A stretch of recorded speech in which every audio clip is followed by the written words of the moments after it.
Hello, all you folks out there in YouTube land. Thrash Pondo here. And as always, before I get started, like, subscribe, share. If you were a subscriber at one time and are no longer, please come back into the fold. I'm starting to take it personal, folks. But anyway, with that out of the way, I'd like to start with today's post. I'm going to do something a little different today. As a lot of you folks know, I've done retrospects on vintage sci-fi, and some have been very popular, and some not as popular as the very popular.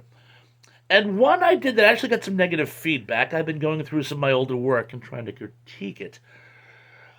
Was Callahan'S Crosstime Saloon. Now, you remember I did a two-parter on that one.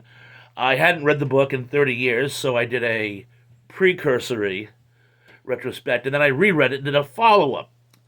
And the follow up got a little negative feedback. Thought I spent too much time being critical of it and not really reflecting at the content. I thought that was an excellent point. And that's nagged at me, so I'm going to do something a little different today. I'm going to revisit Callahan's Crosstime Saloon and speak specifically on content.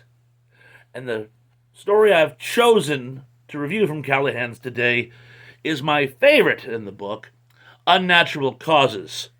Spoiler alert. There's going to be spoilers here. During the course of a huge party, costume party, at Callahan's, one of the guests, who looks like a big, green, fluffy alien, reveals that he in fact is a big, green, fluffy alien. And why is this big, green, fluffy alien on Earth? Well, make a long story short, this is a galactic species which has turned sociology into an exact science. And they go on to planets periodically and use their skills to manipulate these planets into destroying themselves. Why?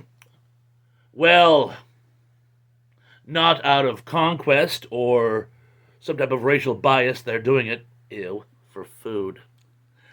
And they have come to Earth many, many centuries ago and have been manipulating us into creating nuclear weapons which will wipe us out, and then they'll come down and harvest us. And why is the alien telling the people all this? This particular alien has cold feet and has come to Callahan's to somehow get absolution. Now, this was an amazing story because all the things that happen in the story, which were actually in contemporary Earth history, are things that sound perfectly plausible to being manipulated by an alien species. And I know, we don't need aliens to manipulate us. We do plenty of destroying ourselves, but the whole pieces just really fit together, and I really love the story, and I loved the ending, which I'm not going to give away, because I do want you to pick this book up at some time. Now, I must say, it does fall under the umbrella of being a little dated, and I'll tell you why. Well, little things like they make jokes about the oil embargo, and there's one about Spiro Agnew being a gracious gift receiver. You'll have to Google that one. But there's a particularly disturbing bit in it, which is, well, it's an indictment on the Vietnam War. And while I understand all of Mr. Robinson's sentiments, it's pretty vivid and graphic. Bear in mind, this was written in 77, 78. America was just starting to come to terms with the Vietnam War, and a lot of the people who were trying to bring it into light were doing so in as vivid and graphic a ways as possible.